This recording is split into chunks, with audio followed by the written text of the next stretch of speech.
This is an Irreverent podcast. Check out irreverent.fm for shows from all our friends.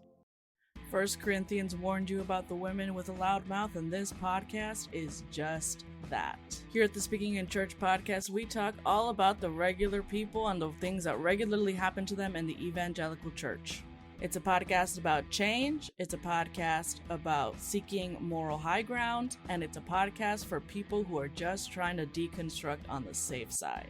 You can listen wherever you get your podcast, and if you want to be a guest, yes, you, regular person, you can be a guest on the Speaking in Church podcast. If you want to come on, just let us know. Hello and welcome to Exvangelical. I'm your host, Blake Chastain. It's been over a month since I released an episode, and that was not my plan nor my intention, but sometimes life intervenes. Just shy of a month ago, I had surgery to repair a lifelong issue with my ear, a ruptured eardrum, as well as some other things, and the recovery took much longer than I expected. It required me to slow down. I wrote about this over on my newsletter, the Post-Evangelical Post, but I want to share a couple of things that I learned here, too, before we get back to this re-released episode with Pete Holmes that I recorded in 2019. The first thing is this. Healing happens in its own time, but it requires us to make the space to do it. I didn't get this fixed for any number of reasons. Fear, laziness, financial concern, indifference. I didn't do it until other issues, in my case, worsening tinnitus, really forced me to. I saw the first ENT in this whole journey last summer, who then referred me to a more qualified specialist, and I still didn't get it fixed until this winter. And now that I've started down this path, I wonder why I didn't do it sooner. The second thing is, healing is its own form of discovery. In addition to the eardrum that I knew about, I had some other issues in my ear that made it prone to being chronically infected and other things I'll spare the audience. This contributed perhaps even more to all of the different challenges I had as a child and as an adult with this long outstanding issue. If I had known this in the past, I had absolutely forgotten it. But even now, a month or so on, I feel as if my hearing is already changing. And the tinnitus is still there, and maybe it'll stay as an unrelated issue, and perhaps it'll fade, I'm not sure. It's going to be another several months before I know for sure. But I'm hopeful that this surgery will have been successful. Nonetheless, I don't think there's a singular way to hear or to heal. I only know that healing takes time and reorients our sense of time and requires our attention. Even as the world around us rushes to return to normal, so to speak, the lessons of the past few years to, at the very least, expect the unexpected. Well, the unexpected can still find you and force you to reorient yourself and slow down yet again. As someone who's been making regular content for almost 6 years, largely on my own, I tend to feel guilty when my output drops, and I make interstitial content like this. I'm plagued by nagging thoughts common to any sort of indie web creator. What am I losing out on? Should I be building more momentum, gaining more followers, earning more revenue, etc., etc., etc.? What are you supposed to do when Big L life intervenes and demands your attention?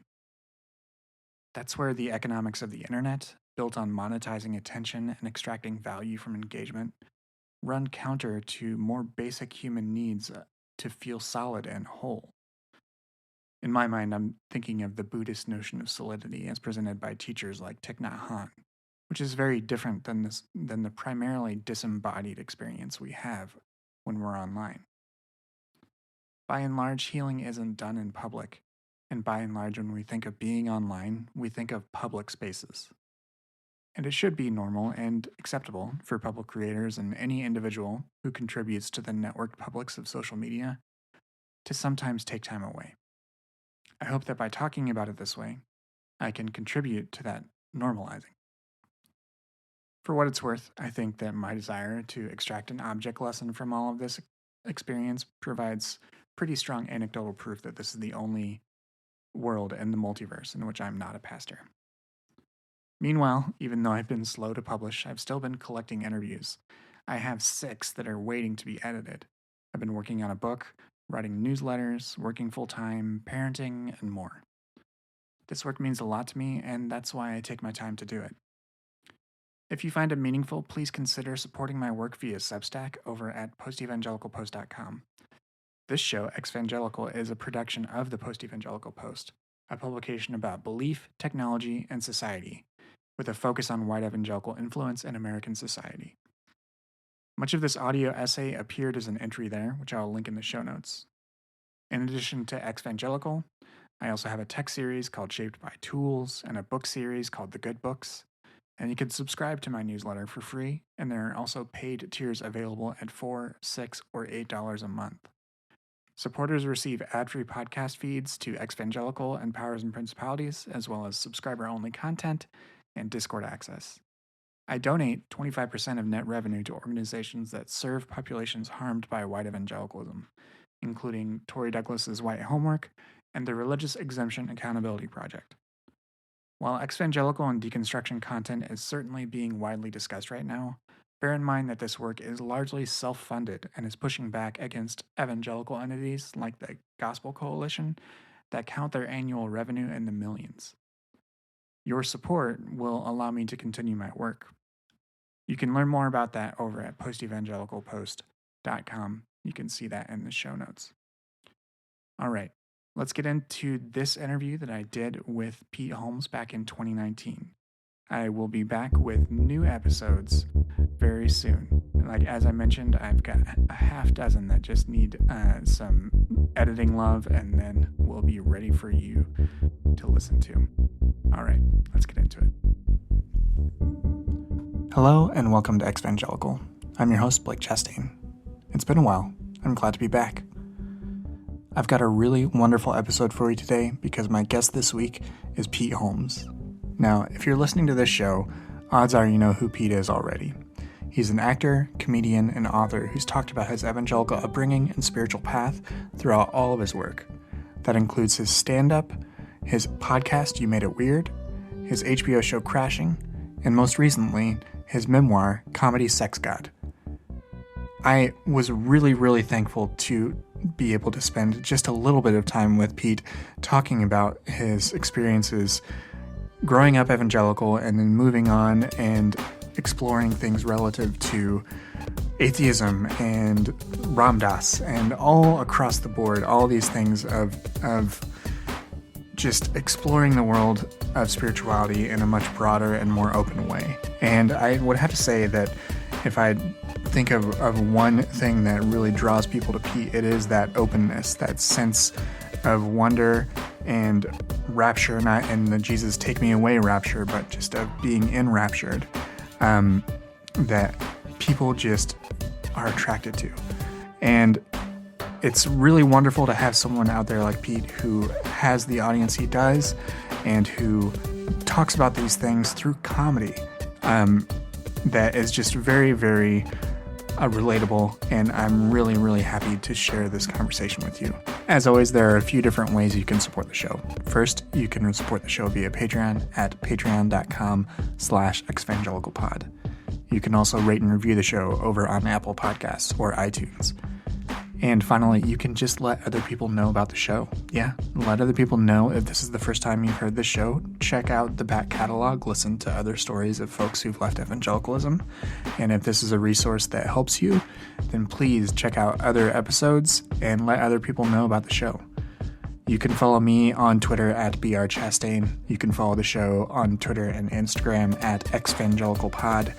And you can join the Facebook group that now has over 5,000 members over at facebook.com/groups/exvangelical. And finally, a very big thank you to Jake Lewis for producing this episode. Thank you very much, Jake. All right, let's get into it.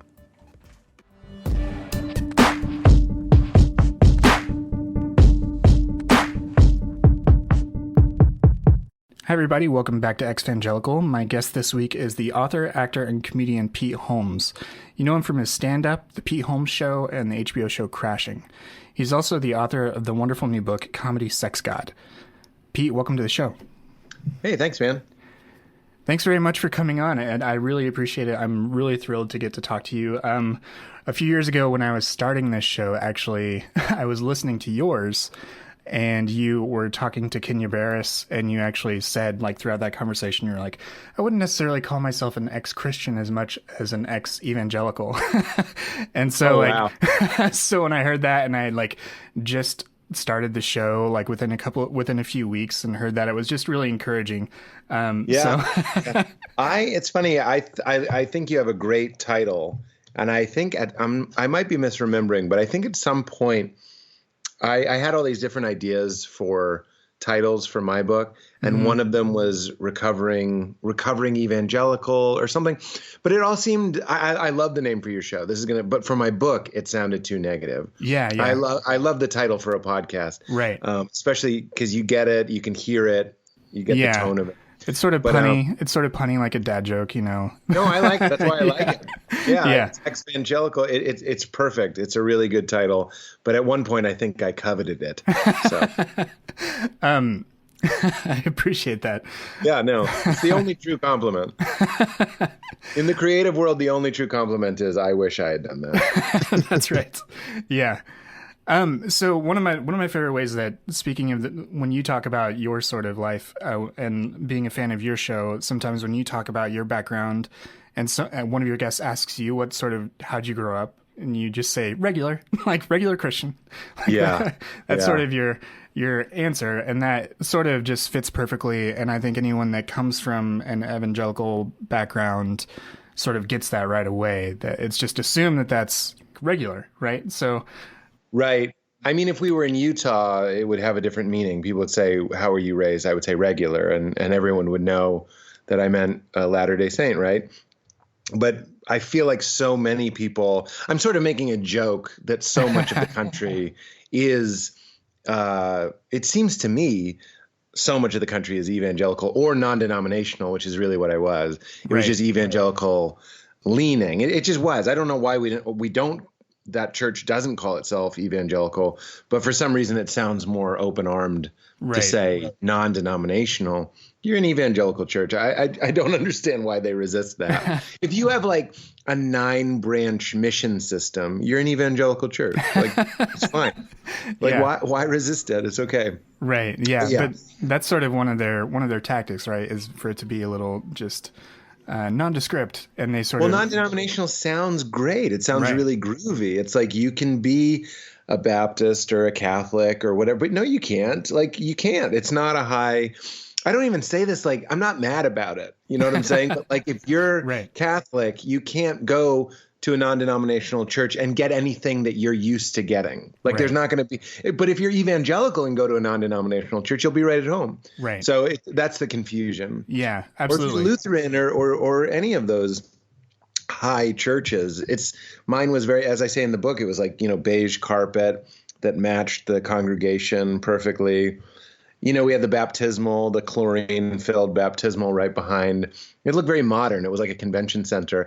And I want to be very careful here. When I talk about or even make fun of my church, it's not with any vitriol. That I kind of want to say that right up top is like, I love shitting on the church. I love making fun of the church. I do, but I don't do it from an angry place or a bitter place. Like I look back on that time pretty fondly. Mm-hmm. There was some stuff that I could have done without. But for the most part, any anger that I have, that's was so important to me in my book was it's not a deconstructing book. I love deconstructing. It's an interesting thing. For about 4 years, I feel is about as long as you should really tolerate your ego's desire to like tear down really actively in a bitter, angry way, tearing down church and watching all the documentaries and reading all the books and just getting really upset and all that. I think too many Christians get stuck in the deconstruction and they never enter into like a beautiful reconstruction. I don't mean necessarily a reconstruction of a Jesus narrative in your life. I just mean a reconstruction of how are you going to interpret reality. Right. However you're going to do that, get on with it. Stop talking about like what was flawed that was given to you. move on. We're all going to die. The clock's ticking. Let's start talking about how we're going to look at reality now, today. Right. I think the way that the lens through which we look at the world makes a huge difference on how we behave, the quality of our life, everything. Yeah. So like, tear it up and burn it down, but like get on with it. Yeah. Yeah, absolutely. So, I agree with that. I think that eventually, like, a lot of times, if you sort of reside in that bitterness or that anger, like, it's proper and right to process it. But it can envelop you, and that is not always the healthiest place to stay. Yeah, it's just another way that it's fucking you. So if you feel fucked by your tradition, it's still fucking you if all you're doing is kicking up dust, talking about how it did you wrong. Right. Like it's still gunking up your gears. Right. Clean it out. Clean it out. Open the windows. Let in the light. Let in the air. Like, it's like with our parents. At a certain point, you have to go like, yeah, they're just people. Those were just people, and they did their best. And your church was also just people doing its best. You know what I'm saying? Mm-hmm. And in the same way that people can get stuck overanalyzing and really remaining and replaying hurt from like mild or major psychological trauma from your parents, you can do the same thing with your church. And at a certain point, you just have to be mature and be like, that's what happened. That's what I'm working with. Right. And how's it gonna help me move forward? Because I think there is a really interesting is the wrong word. There's a really incredible, ineffable mystery that we're all swimming in. Mm-hmm. And just because the first thing that you were handed to kind of interpret and participate with that mystery wasn't complete, I mean, how could any system be complete? Don't get too stuck in complaining about that. Yeah. And to your point, like, you can absolutely, what you said earlier, it doesn't have to be the same sort of narrative. If you experience trauma in that narrative, don't engage in it anymore. That's right. Couldn't agree more. Yeah. Just disengage from that, but hopefully you can find another way in which to pursue meaning. Yeah. That was not me. I'm sort of surprised that I still, I consider myself Christ-leaning. That's the term that I sort of made up because people always want to know what I am. And the reason I'm Christ-leaning is because I really love discovering and uncovering truth in the words of Jesus and the story of Jesus in a way that it was never explained to me in those terms. It was always kind of turned into membership. It was all about, the words of Jesus were strangely pro-capitalist, and they were like very, like somehow Republican. He's white Republican capitalist Jesus. And when you go back, and I use these words deliberately, even though it's not maybe literal, but it's like, so much more exciting. It's almost like it's like sexier than that. It's dangerous. They killed the guy in the story. You don't kill a guy that's just like, make a buck and a fair profit and everybody goes to heaven if you say a magic prayer. That's not that crazy. Just like Buddha came to like shake up Hinduism. Remember, Buddha was a Hindu. Jesus was a Jew, and he came to kind of like shake things up. It was like really incredible. And that's why, when people give a lot of the people that I love a hard time, Richard Rohr, Rob Bell, for shaking up Christianity, I'm like, where would they be but at their Father's work? That's what we're here to do. The establishment and the buildings and the power systems are always going to be the enemy of living spirit. And that's what we're here to do, is kick up some dust so it doesn't take itself too seriously or think that it's it. That's idolatry. It thinks it's it. We think the Bible is it. We think the church is it. What hubris, what pride that you think you have it in your magical four walls and no one else has it. Mm-hmm. God is so much more fluid and expansive and incredible than that. And that's why Jesus comes and, kicks shit over in the temple and metaphorically and literally things are being torn down. Right. And that's what Buddha did. And that's what Muhammad did. Everybody was like going like, wake up. It's not an ego trip. It's not a sports team. It's not a parade. And it's not something that's just going to help you fit in and stop thinking about the big questions of life. It's a dance, it's a play, it's a flow. It's something so much more interesting than any of those things that we love. Yeah. Well, if you don't mind, I'd love to sort of go back in your story a little bit, just sort of your biography, and talk about some of the ways in which you arrived to where you are now. Yeah. So you mentioned you went to this non-denominational church, and you said you don't really have any sort of malice or ill will towards your memories of that time.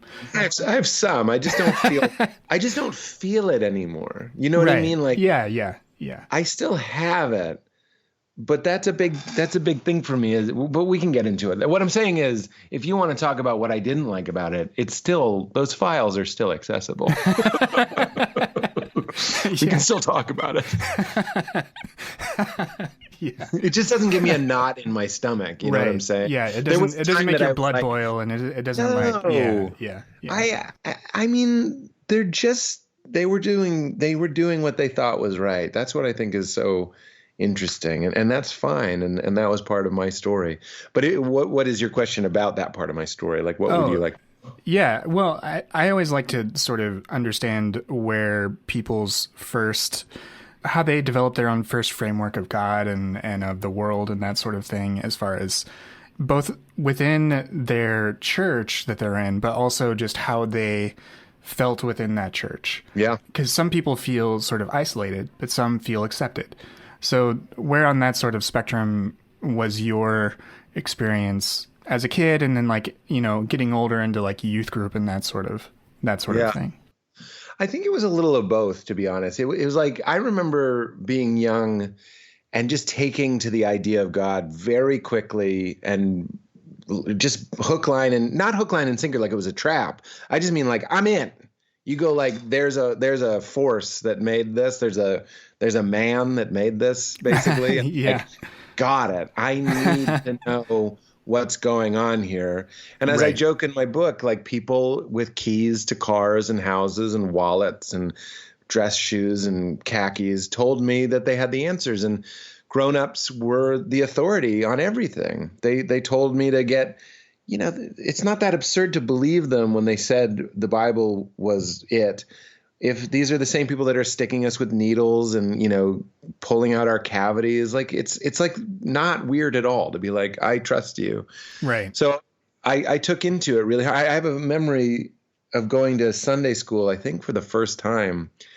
And beforehand, we went to like a Christian bookstore, a CBD, Christian book distributor. Is that right? Yeah. That has a different meaning now, doesn't it? Yeah, I just took some CBD, not Christian book distributor. But we went and I bought like a little framed picture of Jesus, and I bought like a new Bible. Like, I loved it. I bought like a pen to like take notes. I was too young to even read the Bible, but I just wanted the stuff. I Oh, wanted right. to be in the group. I really wanted to be a good kid. And they were telling me that there was like a club for good kids. And that's kind of part of what I like about church, was that it did encourage kindness and generosity and patience and love, to a certain extent. They all have their limits to their love. But for the most part, the sweet people, especially on an individual level, were very loving and patient, kind. Yeah. And I really like that. But so I did feel, I remember kids making fun of me because I had a framed picture of Jesus, but that's fair. And, and then the next week I didn't bring it, but like, I liked it. My family was a little bit tumultuous, and church was just like a place where everybody had to be on their best behavior. Like, Yeah. my parents had to play the church versions of themselves. Not that they were monsters or anything, but like, everybody was just like, you dress up. Like, that tells you everything. You put on Right. your church clothes, your church face, your church smile. Everybody goes around churching each other. And it's really nice. If your house is like a little bit on the rocks, it's nice to go to a place where there were other, specifically male figures that were like really nice. My youth pastor was like really, really great to me. His name was Mike. And he was like sweet. And I got kicked out of youth group, actually. And then because I was like I joked around too much. Me and my friend Tom would joke around too much. This is later. This is in high school. And then Mike called me, and I remember where I was. It was a really important moment. And he was like, I feel bad. Because the guy that me and my friend Tom acted up too much was like a volunteer. He was just some guy. Yeah. And we just, like a substitute teacher, we just mucked around so much that he just was like, I can't. They're disrupting everything. And that poor guy's name I'm remembering now was Elliot. I feel so bad for Elliot. And then we were like, well, I guess we're the bad kids. We're just the bad kids. And I don't know if that was going to set me on like a bad trajectory or anything, but Mike, the head pastor, called me and was like, I want to invite you to join my youth group, his core group. It wasn't youth group. It was the Wednesday night Bible study. Oh yeah. So I was about to like kind of break away from the church, and he called and was like, join my group. And you know what? It worked. We didn't fuck around with Mike. He was an authority figure, and it worked. Like, he kind of reined us in. And that's where I learned a lot of the Bible that I know today. And he was a really, really sweet guy. You know, I don't necessarily think the core of Christianity is about being sweet, but who cares? He was like really, really sweet. You know?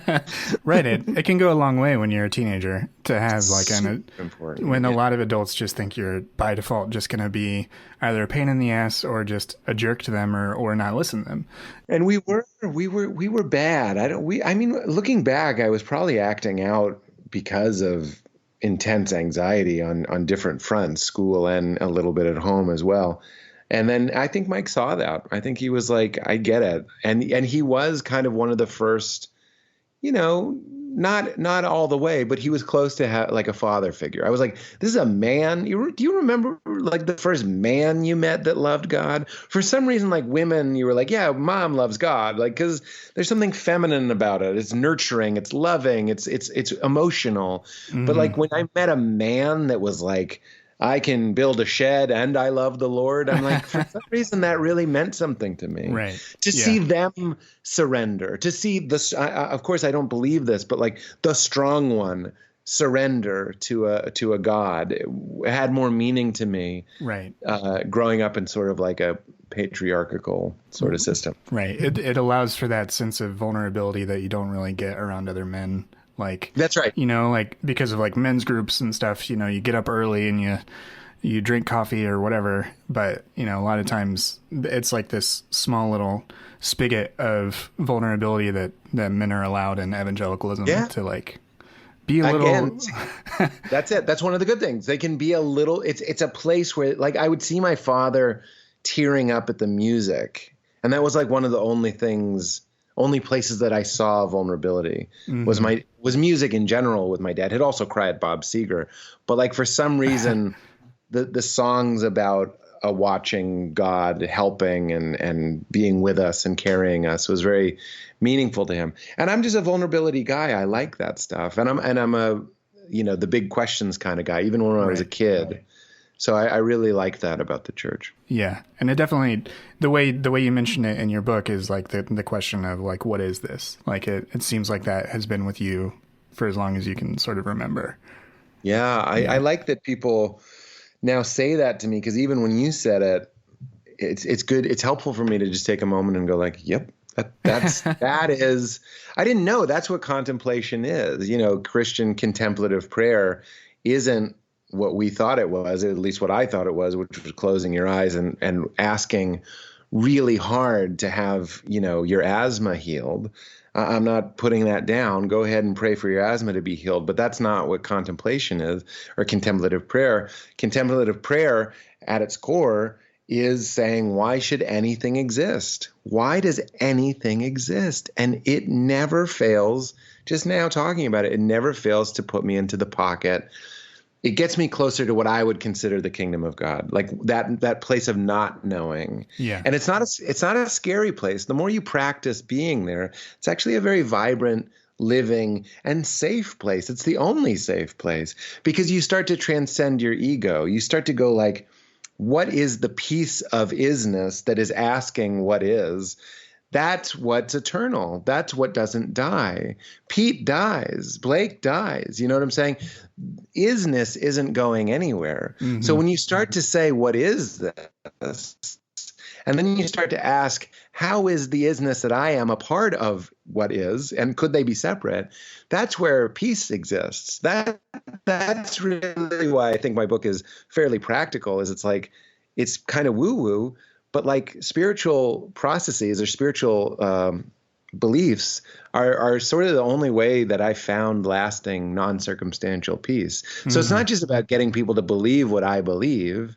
I don't Yeah. care what symbol systems you use or what methods you use or what tradition you enjoy. Right. I'm talking about, can you identify as the essence that's looking at your eyes, not the story of the body and the brain going around, going to school. Does she like me? Doesn't she like me? What am I going to eat? When am I going to sleep? That's all bullshit. That's what Jesus is saying. He's like, be in the world, but don't be of the world. Don't be in the spirit.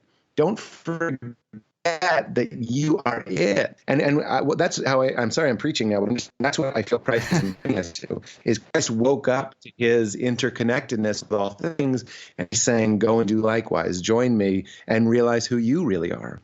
Yeah. Yeah, that resonates with me. I mean, I definitely have also sort of moved on from what we inherited, like similar initial narratives. But I love other metaphors. Like, have you heard of Paul Tillich's, like, the ground of being? That's how he perceives God. The ground of being is great. And so he's a great theologian from, like, the middle of the 20th century. To me, like, there was a period where that meant a lot to me. Well, And dude, that's it. We don't, as part of it, we don't have, you can debate whether or not God exists. That's not really that interesting. We can start with this exists and start with what is this? Instead of going, could there be something else? Right. Could there be something else somewhere else? You just start with what we can agree on, that this exists, that consciousness exists. And that's what I see in the Bible as well. You know, when Moses asks God his name in the Old Testament, God says, my name is I am. That's ground of being. That's I amness. The quality of am is what I am. Right. Yeah. So that's what we call the divine indwelling or the Holy Spirit. You know what I'm saying? Is we have Or the Brahman, a peace, or like any of those. or the other, Brahman. Yeah. Exactly. Or the Atman. We have the Atman, and that's the Brahman. We have the indwelling of God, and God is the big it. Yeah. And we're part of it. So how can you be separate from it? I like to say, you're not loved by God, you are God's love. And love is, yes, love is this undulating, self-perpetuating, life feeding on life, growing, expanding, dying, burning, but never going anywhere. That is the yes of existence. And you, as a Christian, we used to think that we were kind of passing through this, like we were somehow apart from it. And our behavior, just basic morality, was being analyzed by a God that was somewhere else, sometime else, just kind of analyzing it to punish us or reward us, which is just like, it's just like a bad story. It's not like a very interesting story. When you realize the game is about realizing your inherent dignified belonging here. As Alan Watts says, you're not a stranger here. You're this, you're part of it. And the game is to die to your small self while you're still alive and wake up to yourself, which is this is this. Yeah. In your book, you've mentioned that, like, and just now in our conversation, you mentioned you sort of wanted to be a good kid. You were invested in these questions, but you also acknowledged that there were certain things that were difficult, especially things regarding teachings around sexuality, what a lot of people call purity culture now. Like, that's generally the term.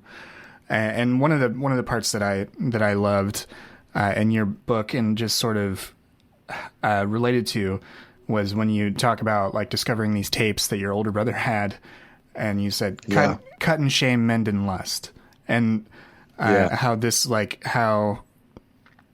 the initial story that we're given isn't this thing about sort of exploring, you know, what is this and being okay with things. There's a particularly big divide in evangelicalism around, like, our bodies and sexuality. And so you talk about that at length in different ways. But I was really struck by how you portrayed that when you were sort of early on. Was that something that you had a lot of in youth group and college? Because I know you went to a Christian college too. So yeah. Oh, I remember finding somebody in college. We were jerks, and we read this kid's journal. He left his journal in our room, and we were jerks, and we read it. And there wasn't really anything juicy in there, but he did say at a couple points, he was like, I sinned again today. And I remember we just all knew what that meant because he was a guy and he was a Christian. And the only sin that was really, really hard for all of us, with a few exceptions, I still knew a couple people that now that I look back, the term we would use, I think, is asexual. I think I knew a couple asexual people who were sort of killing it. You know what I mean? Like, in terms of being Christian, they could take the huge horny elephant out of the room and just be like, appear holier than all of us, you know? Of course, that is I hope that they were naturally asexual, because there were some people that just repressed it so deep. I make a reference to a kid jerking off on the bike path in our town and he was one of the best kids at church, and like it just sort of erupted. So purity culture is repression culture, leads to a lot of sexual deviance. It also leads to a lot of like cults and stuff where people are going to be like doing some fucked up shit, like bad cults. I don't mean like groups of people having a Bible study. I mean like fucked up, you have to sleep in this cage because you're evil. Right. So what I think is going on there, you know, I'm really grateful for Richard Rohr. And if anybody listening doesn't know Richard Rohr, I mean, you don't have to listen to me. He says it better and with more, even like this beautiful, like biblical authority that I think you'll enjoy if you were raised in this tradition. But he talks about the misinterpretation when Paul says sins of the flesh being this thing.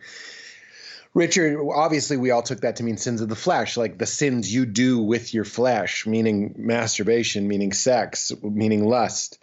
And Richard is like, no, he's talking about what I was talking about earlier, false self, real self. There's the body, there's the ego, there's the story of you and the story of Pete, which is not the real story. And then there's the story of the spirit, which is eternal, which is the real game and the only game in town. So he's saying the things that sort of like keep you in your body, the sins of your small self is the way that I put that. Yeah. But, you know, the church, and Richard is he's a Franciscan friar, for those that don't know. He preaches on Sunday. He's the first to tell you, he's like, look, the church created a codependent relationship with its congregation. And the best way to do that was to convince them that they needed the priests to exonerate them. And if there's no sin constantly dragging them down, there's no need for exoneration. You're not going to fill up the seats. You're not going to have a thriving church. So the best way to do it is to hinge it. And I'm not saying they did this deliberately necessarily, like the Illuminati or something, but maybe they did it subconsciously. I don't know. But you tie it into your physiology, your body. This is why I joke, we had the book Everybody Poops, because for some reason we feel shame about our bodies. It's just a weird thing about being human. Like, we're too smart to be an animal. So we're at odds with our animal side. So then the church got wise to that. They start really leaning into the stuff that's anti-sex to keep people from coming back and to keep us thinking that that's why we need the church to get us into God, is because our bodies are evil. But they're not. It's bullshit. It's a bad story, and it's a misuse of a pretty beautiful story. Yeah. Have you heard of the author Linda K. Klein? She wrote a book called Pure. It's about the purity culture movement, especially as it related to its impact on women. Uh-huh. One of the lines in her book is that's really impactful, as she says that women were taught that their bodies were dangerous and men were taught that their minds were. Oh, wow. And that is sort of like talking about this like dual self, or like this divide between body and spirit and that sort of thing. I think that is the way in which like that division sort of happens within evangelicalism, and in the way purity culture sort of exists is women are taught your body is a temptation. Men are taught, okay, we're going to let your body off the hook, but your mind, you got to get under control. Yeah. And yeah. that's where the like the entry vector is for that sort of toxic belief. And if you take like God-leaning kids, like, we're already kind of aware of the power of our minds and like how we think. Yeah. It's sort of like goes hand in hand to be like, I have what I call the lifeguard God in my brain who's mad at me if I think a swear or picture pushing an old person because they're slow on the sidewalk or anything evil, right? That's one thing. And you can kind of get that under control, maybe through willpower. I don't know. But when it comes to like a fresh batch of hormones every morning, Yeah. it's your evil is baked into you. Right. And it's really unfortunate. Like if somebody had explained to me what I'm saying to you, that you're not a stranger here, that your sexuality isn't something keeping you from God, that there's a way to interact with it that may be more beautiful than other ways. I don't know how to even go there, but there's a way to flow with it more naturally, let's say, for you, for your truth. Yeah. I would have really benefited from that. But what happened was a lot of times in the church, they didn't want to talk about masturbation, which is weird because we were all 14, 15, 16-year-old kids. And we're all kind of coming, like I say in the book, every week I would confess for prayer requests. I would ask for help with lust. And even though Mike was great, why didn't he just say, like, guys, let's talk about masturbation. Let's talk about it. And, Yeah. I'm sort of glad he didn't, because I don't want to hear what that guy would have said about it, to be honest. But if somebody could have been like, it's okay. My mom, by the way, and my dad both told me it was okay, but the church told me it wasn't okay. And somehow they trumped my parents. That's the power that the church has, because they have a very old book of answers. You know what I'm saying? Right. So even though I had a mom that was like, it's totally normal, it's fine, I still wasn't getting, I was either getting silence from the church or I was getting like a very clear, like, it's not okay. And you're going to hell for that, so stop it. Yeah. 1 Corinthians warned you about the women with a loud mouth, and this podcast is just that. Here at the Speaking in Church podcast, we talk all about the regular people and the things that regularly happen to them in the evangelical church. It's a podcast about change, it's a podcast about seeking moral high ground, and it's a podcast for people who are just trying to deconstruct on the safe side. You can listen wherever you get your podcast, and if you want to be a guest, yes, you, regular person, you can be a guest on the Speaking in Church podcast. If you want to come on, just let us know. Speaking of, as far as like dealing with messages of things like not being okay and all of that within youth group context, I'm sort of forcing this segue a little bit, but roll with me. So one of the things that I personally found as sort of an outlet while I was like this repressed, anxious teenager going to youth group was actually like when I moved in high school. And so like during my sophomore year, I didn't really have many friends because I moved at the tail end of freshman year. And I discovered a youth group and got really plugged in. But there was a lot of like tense social teenage drama plus all this religious stuff. But one of my outlets was Comedy Central. I would come home and binge Comedy Central and just watch it for 2 or 3 hours after school. What sort of role did comedy play as far as it being something that was like a little bit sort of transgressive, something that allowed you to think of things, or did that part of comedy play a role for you at all? Yeah, I think it did more subconsciously than consciously. I was definitely drawn to it. My mom and my dad are both very funny people, and a lot of comedy, even if you do it in sort of a playful or a benign way, you are crossing a line.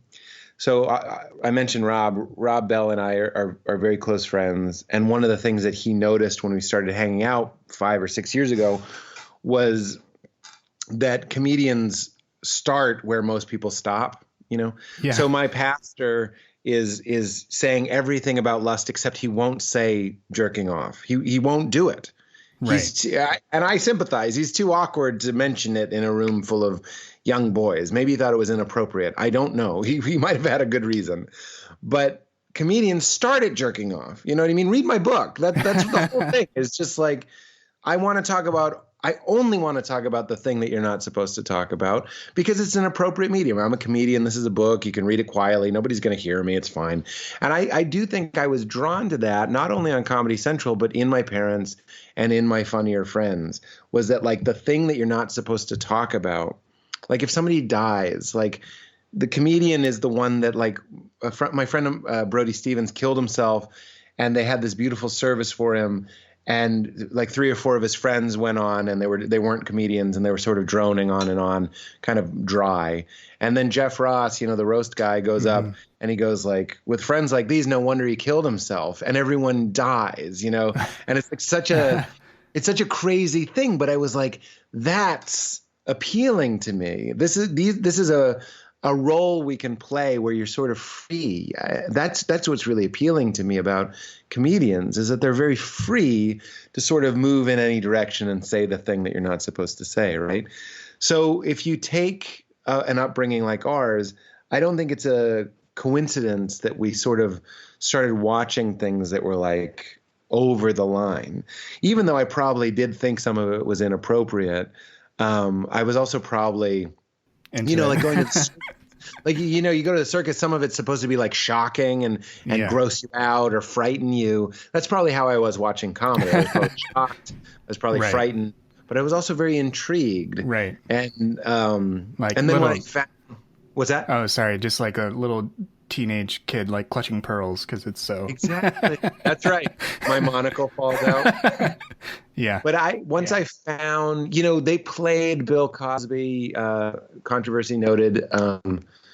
They played his Noah's Ark routine in church, and that meant a lot to me.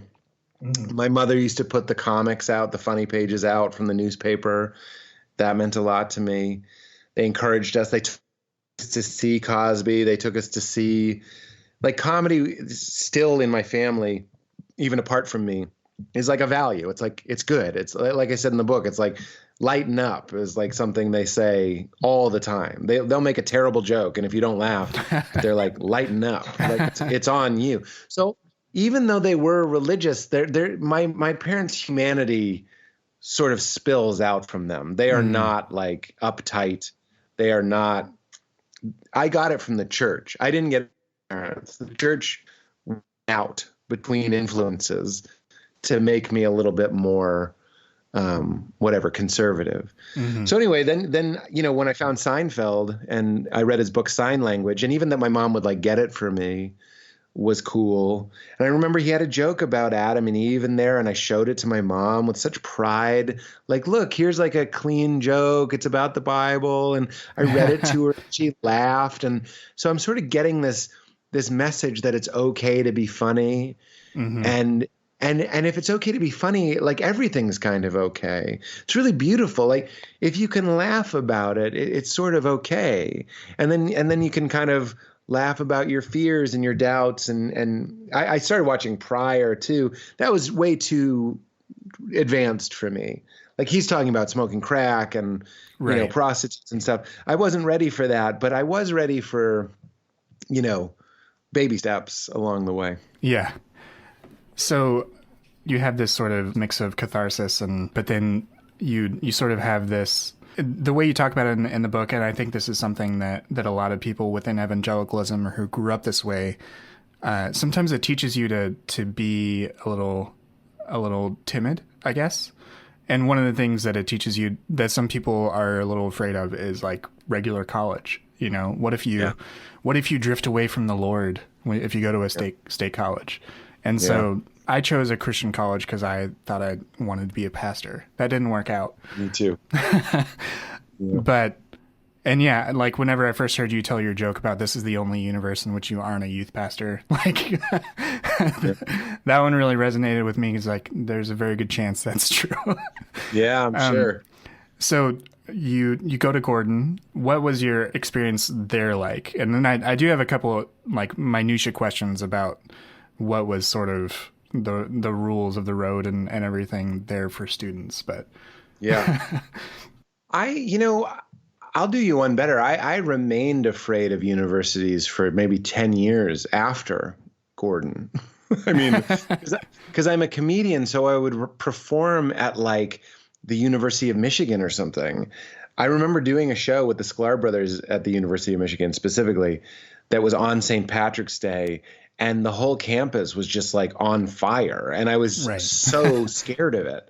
Like Yeah. I was like years. I mean, I was already divorced. Like I was basically in my atheist phase, but I was going around like still going like, I'm so glad I went to Gordon. I don't like it here. I don't. It's like Lord of the Flies. It's just a bunch of horny, beautiful, muscular, drunk kids fucking each other and punching. Like that's what it seems to me to this day. I've always been 40. Even when I was 14, I was 40. So like this is one of those things where the Christian model really suited me. It was a Right. safer and it was great for me. I think Gordon is a pretty backwards, fucked place in so many ways. Like they're anti-gay, they're anti so many things that I'm just not behind. But what I loved about it was like summer camp. It was so easy for me. It was my high school was, I'm going to try and be serious here, probably 3 times more difficult than my college. My college was a fart at the beach academic. It was nothing. I was like a star student. You know, I don't mean I wasn't known as a star student. I just mean I had good grades and I barely tried. I barely tried. I was an English major and I'd never even read a book because I could just bullshit my way through things. And this isn't because I'm special. It's because it was pretty basic. It was easy. There were a couple exceptions. There were some Professor Borgman had some classes that kicked my ass. In fact, he was the first person, I didn't know it until years later looking back, that was teaching me how to read the Bible metaphorically. He had a great class like that kids used to have breakdowns in, that have like literal nervous breakdowns because they were being told that the Bible was they weren't even being told that. He was like, as an experiment, we're going to read the Bible as a literature, not as a literal thing. And Oh, people yeah. couldn't handle it. They would have meltdowns. And I loved it. I just thought it was the cool. And he remains a real cornerstone of my brain. I think that guy was amazing. So anyway, it was super easy, which meant that I could do stand up. I could do improv. I met Mark Stevick, who's this professor that really changed my life. He encouraged me to do stand up. He encouraged me to do theater. And because it was so safe, it wasn't the University of Michigan. People weren't like, 69ing on the quad full of Baileys. You know what I'm saying? Everyone was bored. Everyone was pretty sweet. So if you put on like an improv show at a Christian college and it's pretty clean, it's a clean, friendly improv show. It was heaven on earth. It was such a desperate environment for entertainment. And Yeah. I was desperate to entertain people. So I was like, this is the best. It's like slumber camp. There's nothing to do. There's nothing to do. We're not getting drunk. We're not smoking weed. We're not having sex. You want to come watch me do stand up? Sure. What else am I going to fucking do? So like, I thrived in that. Malcolm Gladwell has this great book. I think it's called David and Goliath. And it's about how you don't go to the best school you get into. Go to like a small school and dominate, because it'll set a pattern in your life of success. Like if I had gotten into, I didn't even get into Wheaton, for fuck's sake. But if I had gotten into a more difficult school and just sort of squeaked by, I don't know if my psyche would have been formed in the same way. My confidence was grotesquely magnified by the fact that I was like, college is easy. Meanwhile, I'd go home for Thanksgiving and my friends would have gray hair because they're all going like William and Mary and Oberlin and stuff. And they're like fucking real ass schools. And I'm like, we're doing cut and paste stuff. Like I did a turkey hand. That was my major. I did a turkey. It was so easy. It was so easy. And that's what I liked about it. So did Gordon at the time to have any sort of like draconian rules about the media you could consume? Like I went to Indiana Wesleyan and we couldn't watch rated R movies. Oh, wow. You had curfew as a freshman. If you didn't get a 3.0 or higher, wow. you got curfew as a sophomore. 3 chapels a week. all sorts of wild shit. Yeah. We had 3 chapels a week. Yeah. Yeah, with like 6 skips per semester. Um, anyways, like lots of really locked down things. And my wife actually was a stage director. I hope I have that term right. She was one of the directors of like it was called Friday Night Live. And it was like a once a month thing, but they had to submit all of their scripts for approval to Oh, wow. to student development,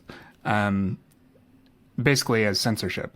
So was that sort of was that part of No, Gordon? not that bad. Like Could you dance?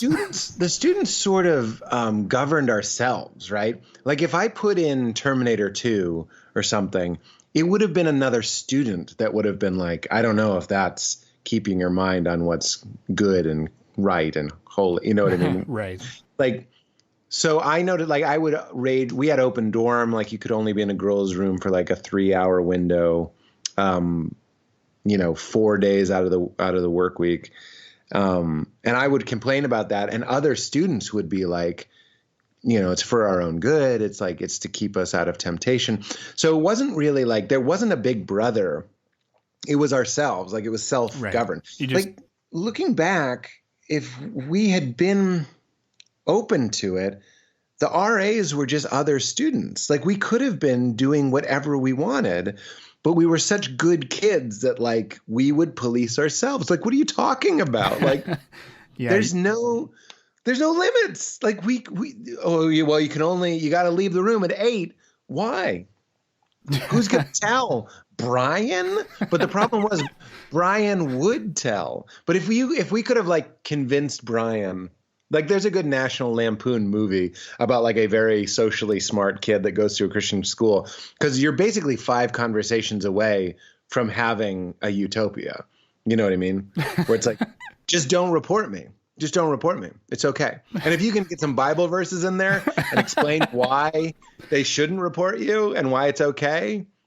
Because I used to be like, the people that are having sex anyway. It was people like me. I just couldn't see the end of Forrest Gump. I wasn't having sex with people. I sort of took it as an offense that they thought they had to police my morality. I was like, right. I don't have sex because I believe that I'm supposed to save myself. It's not because you make it difficult for me to have sex. And I knew people were having sex, and you know what they were doing? They closed the door. You know what I mean? Right. Like, so you're just fucking the good kids while the bad kids are fucking. Like you're in the way. But anyway, there was that. But we didn't have to like the improv team. And when I did stand up a couple times, there was no censorship. That's a little extreme. So as far as Christian colleges go, there's no curfew. You could dance. Like we were allowed to dance. So like it was pretty lax. But I mean, that's saying something. Now I'm still shocked that the school is still, anti-gay. Like when we were there were so many gay kids. Like for some reason, the Christian community is so negative to gay people and yet so alluring to so many, apparently. Or maybe their parents. Maybe it's their parents are sending them there. Yeah. But I knew so many gay people. I was like, these are gay people. And I wasn't as conservative as the other people. And I'd be like, shit, these are gay people. And you know what? They are gay people. They are now gay people. They were then too. But like, and Gordon is still repressive in that way and other ways. Yeah. Yeah. A lot of that has to do with like the alums that fund them and everything force That's them right. to stay What I conservative. realized was like, nobody cares. Like they can have those laws on the books, but at a certain point, we realized that like if you had cool friends that weren't going to narc on each other, Right. you could basically have whatever experience you wanted. On paper, Gordon is this way. The experience of Gordon itself is very different. It's sort of like anything. The city of Manhattan has a million different places, and so is Gordon. Like I had cool friends, interesting friends. I had cool professors, interesting professors. So my experience was very different from somebody that went in and stayed in like a different dorm, had different friends, took different classes, different major. They might have had a more tightly wound experience.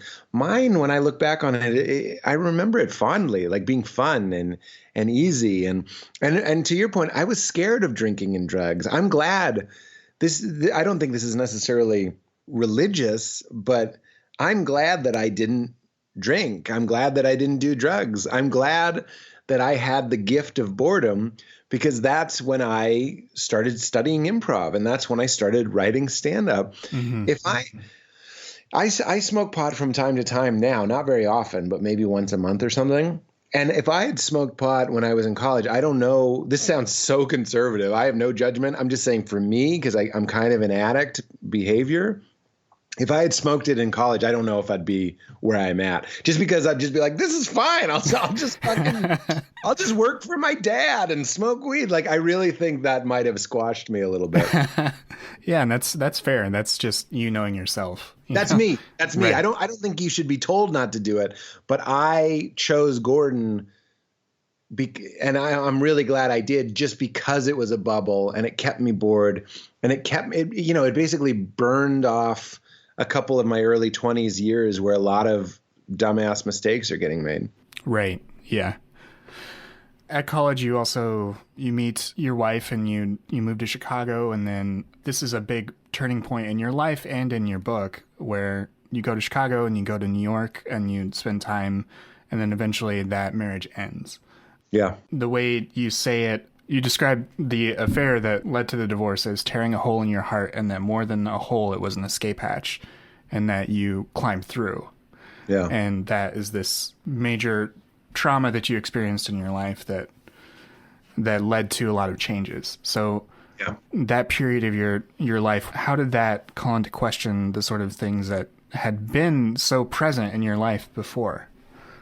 Yeah, it's a little embarrassing to admit, but like I thought of God as like a protection service. I thought I was paying into him like the mafia, because I didn't smoke, I didn't drink, I didn't swear, I didn't have sex. I did my quiet times or whatever it might have been. And then my wife, but actually I forgot the biggest one is I got married. You know what I mean? It's like, Right. I'm 22 years old. You told me if I was going to have sex, and I did. Technically, that's a longer story. Let's not do that. We did the most Christian thing in the world, where we had sex and then we stopped, and then we waited to get married, and then had sex again. We resumed having sex, but we did slip up, I guess. But it was very deliberate. Anyway, that's another story. But I really thought that God was protecting me. Like that was the deal.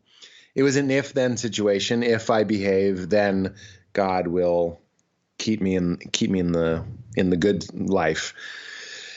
And obviously that's not true. And even though I still think a lot of us believe that, like kind of quietly, that it's a superstition model. It's almost like a voodoo model.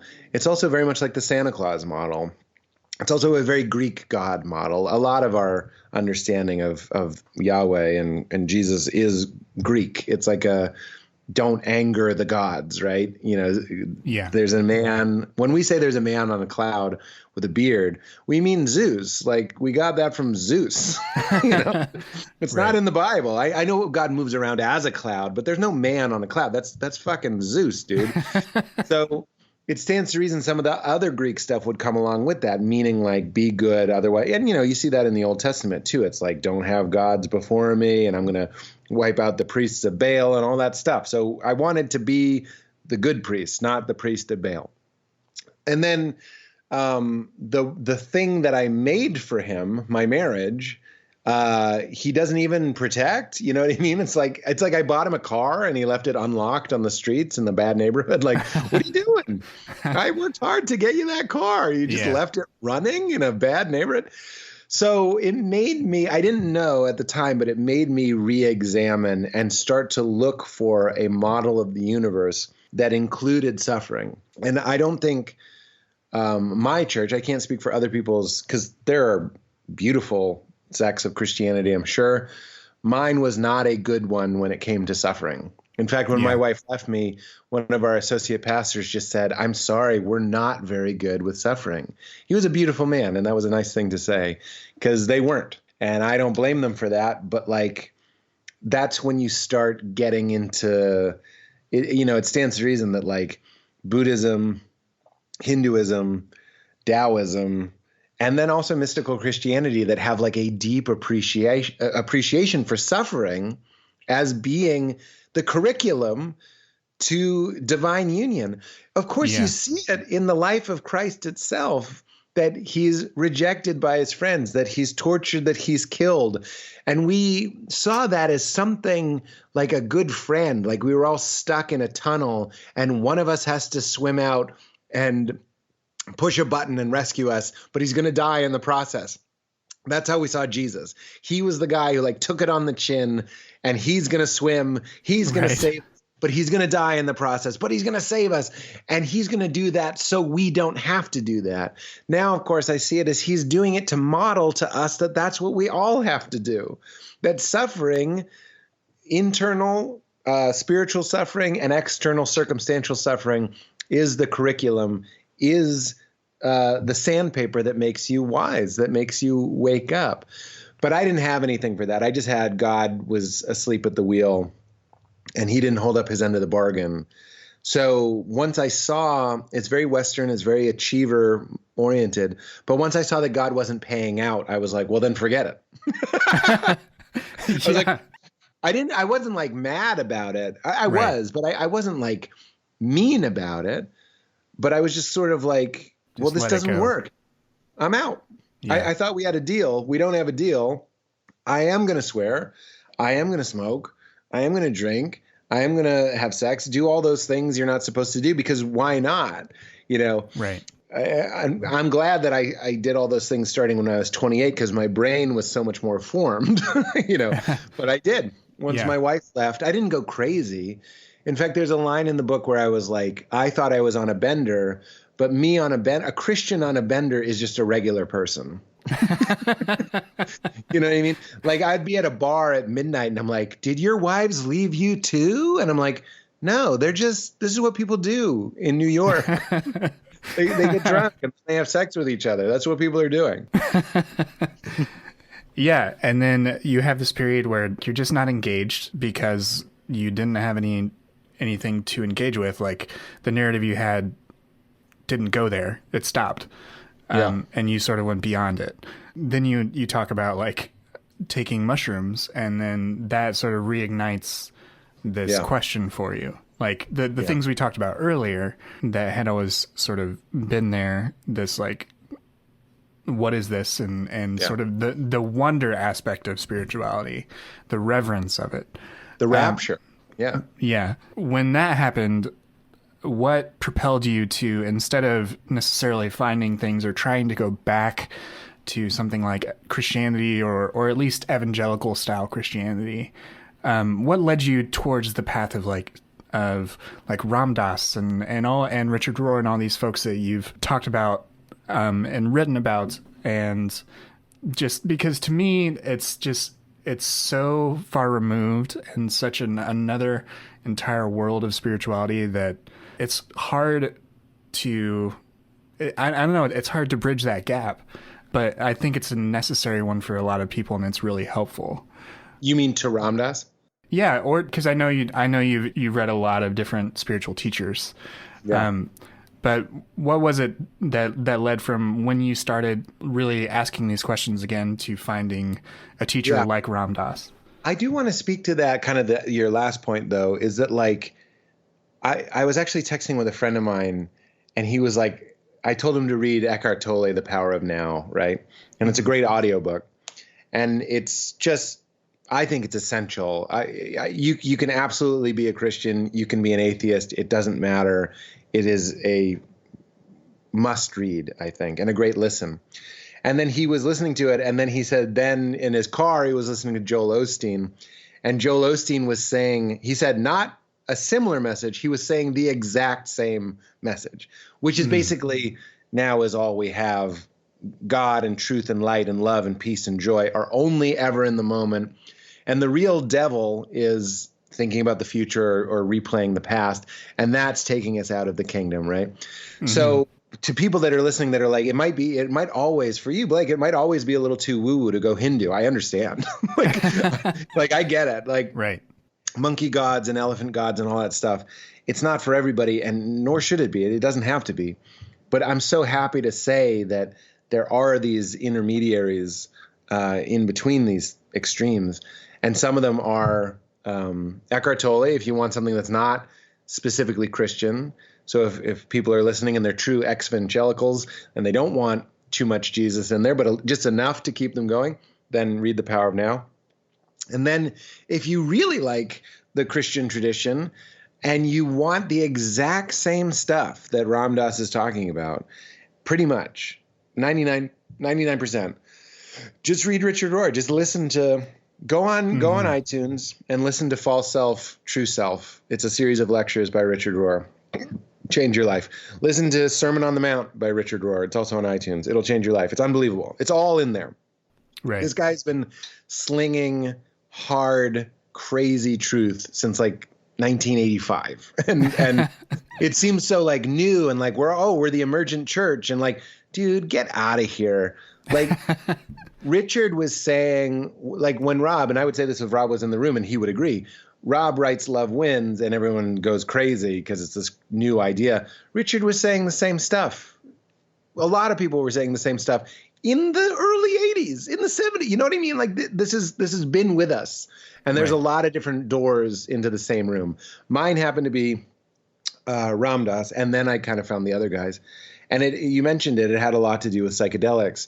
And when I said rapture, I didn't mean the rapture as Christians use that term. I'm sure you know that. I mean experiencing rapture, being in rapture, having a religious experience. And I don't think psychedelics are for everybody, and I don't even really care if people take them or not. I used to be a little bit more proselytizing about them, but they're either going to happen or they're not. And if they do happen, in my experience and in a lot of people's experience, it's a guaranteed religious experience, basically. Whether or not it's religious in its form, in what it communicates to you. Sometimes people say to me, they're like, I don't understand. I took mushrooms or I took LSD and all that happened was I was slapped by clowns or something. Like a bunch of clowns came in. They were just slapping me and I couldn't stop laughing. And I was like, it's not what you see. LSD mushrooms, they show you that you are seeing with a mechanism of sight, of being. And it plays with that mechanism. And by playing with it, it shows you that there is a mechanism. Does that make sense? Yeah. You don't have to see Jesus. You see that you are seeing anything. You see what sees. So we have something Alan Watts talks about. We have like a spotlight of awareness, right? And we point it around. That's why I joke in my stand-up specials. I'm like, check if you have to pee. That's a way that you can see your awareness moving to your bladder.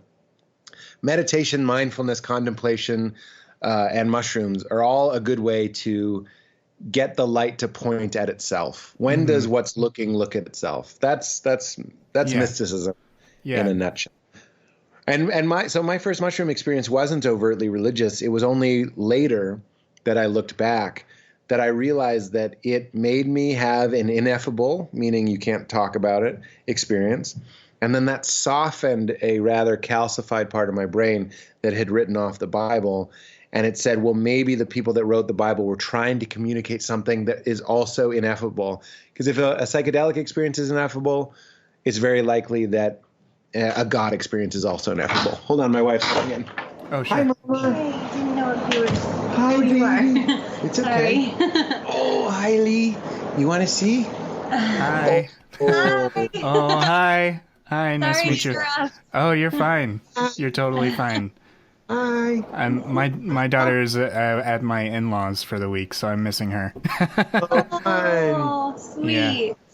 I realize, She's buddy, beautiful. that we probably should wrap up. We've been an hour 15. Yeah. But, it's okay. I'll send them out and we can close. Yeah, actually, that'll be a nice little segue. I think. So I'll Actually, be in 15 or so. No rush. Okay. Have fun. I love you. Bye, guys. I'll be right in. Bye. I love you. Yeah, it's okay. We can 10, 15 is okay. yeah, absolutely. So, as someone who's sort of experienced this wide gamut of life and of being very open-minded, and like something that comes across in all of your work is that you are genuinely pursuing these sort of questions.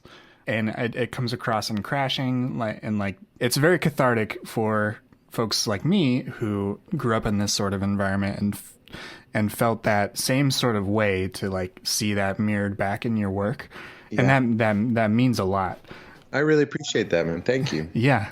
Yeah. And like, it really is just a very, very cathartic to have a comedian like you, an actor like you out there being very forthright about your experience in this world and also how you've gone about it and reckoned with it and been honest about it the entire way. Not necessarily, I mean, not always being positive, because like not everything's positive. Shit happens. Yeah. But at least that I think people respond very much to your openness. I was just with my sister-in-law, and she mentioned that she actually wanted me to like thank you for like when she sees your work, it makes her feel like she's not alone because she's from a similar environment, you know? Yeah. Yeah. Well, thank her for me. That's very kind. I will. Well, the last question I really have is like, you do have this element of always wanting to find ways to ask these questions and a playfulness about asking them. You accept these metaphors here and some other ones from over there. What, as a new father, like, how do you think about that now that you're a parent and the sort of things that you want to pass on? Because I think that's just a natural thing that sort of comes up as we age, and if we decide to have children, it's something that we just have to make at least some sort of decision about. So for you, how do you sort of approach that question for yourself? Yeah, I mean, I think it's interesting. So like you mentioned that your sister and you pick up on an openness, but a genuine seeking in Crashing, which is funny because Crashing isn't necessarily overtly about those things. That's why I like that compliment so much. So similarly, I don't have any overt plans for my daughter, because what she'll pick up on is hopefully what you guys are picking up on, which is the most alluring thing that a person can be, which is spaciousness and freedom. And that often leads to playfulness, right? So this is why, I think when Jesus is saying you need to be converted and become like little children, he's talking about a spacious quality. He's talking about a free quality, and he's talking about a playful quality. Right. So when it comes to like philosophies and ideas and all this sort of stuff, I'll be there to share that with my daughter when she wants to, if she ever wants to. But the main and most important thing I can do with her, even now in a pre-verbal place for her, is cultivate a feeling of spaciousness, a quality of spaciousness inside, because that's attractive. You know what I'm saying? It's not attractive that if I tell her how it is and explain it, and there's this and there's that, and that God said it, I believe it, that does it, like get in line, fuck off, all that stuff. Right. That's not attractive. I love the stories of Jesus where people are crowding him and he has to get in a boat because there's a crowd so big. That's somebody who's offering something greater than the sum of their words. I understand, by the way, I'm not directly comparing myself to Jesus. Anybody's blasphemy meters are going off.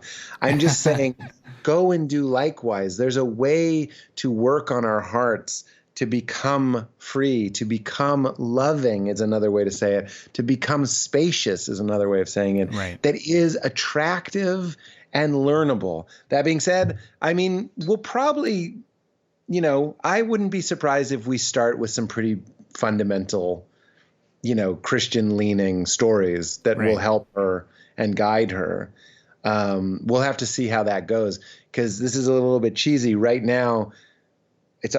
Nothing is more true. She is the teaching and she is the teacher, and we're looking to her so much more for a pure, unencumbered message from the divine, because she is pure being. She isn't a story. Right. She doesn't have much of a false self. She doesn't have much of an ego. So she is a direct communication from God itself. And we're spending most of our time listening to that and trying to have our hearts softened by that in the way that a sunset can do it, in the way that a piece of music can do it. She's not going to lecture to us or appeal to our intellects, but she is a teaching. And when you sit with her, I've sat with some great spiritual people. It's the same feeling. It's that feeling that we should all, and this is a good note to end on, we should all be trying to have that, sorry to sound hippie, but that vibration. That is appealing. That is beautiful. It's not about us and them, right and wrong, in or out, heaven or hell. It's about creating the kingdom of heaven here. The kingdom of heaven is here, and men do not see it. That's what Jesus said. It's here and now. And when we get into that frequency, we can experience it. And even more importantly, we can share it with one another. Yeah. That's a really great sentiment, and I'm happy that we had this opportunity to talk. I feel like we could go on for a lot longer, but I want to obviously respect your time. Well, you saw the baby. I got to get that baby. That's right. Yeah. This is our last half hour before she goes to bed. So. Oh yeah. Well, oh man, then that's even more precious time. So yes. I got to sit with the guru. That's right. So your book is Comedy Sex God. I always like sort of envision different punctuations between there, like comedy, slashes. Sex. I sort of regret not calling it comedy and sex and God, which would have been kind of funny. But that's how it's intended. I'm not a comedy sex God. And your show Crashing is available on HBO. Is there anything else going on that you want to plug? Well, because it's a podcast, you mentioned my podcast, which is called You Made It Weird. Mm-hmm. If you've ever wondered what any comedian, writer, actor, we've had almost 400 guests now. If you've ever wondered what they believe about God and life and love and truth, we always talk about it in the last hour. It's a long form podcast. Mm-hmm. So Gary Shandling, Sarah Silverman, Judd Apatow, Julia Sweeney. We've had some greats. Elizabeth Gilbert, Rob Bell, Richard Rohr, Deepak Chopra, Russell Brand, Kumail Nanjiani. It's you have your list. You have your pick rather. So if you want to hear those people joking around with me, talking about life and love, but then also we always talk about God, and that's probably interesting to the people of this podcast. Yeah, check out You Made It Weird. Yep. Absolutely. I cannot recommend it enough. I love your show. Your episode with Reza Aslan is one of the one of the few sort of podcast episodes I've listened to multiple times. That's a great. Yeah. It really helped me process the 2016 election. Yeah, there you go. And you know what's another good one is Alexander Shaya. People might skip that one because he's not a name, but he breaks down how to read Semitic poetry metaphorically. He's a Christian, but he explains it. He's a gay Christian from Alabama. He's incredible. And he breaks down how to read metaphor in a way that just cracked my brain straight open. So that's a great one for listeners as well. Awesome. Pete, thank you so much for joining me, and I've really enjoyed our conversation. Yeah, I enjoyed it too, man. Thanks for having me, and congrats on having the best named podcast in the biz. I appreciate that. Thank you for that compliment. Yeah, buddy. Yeah, tell your family I say hi, and thanks for letting me have some of your time this evening. I know that's... It was a pleasure. It was a pleasure. All right, have a good evening. See you, dude.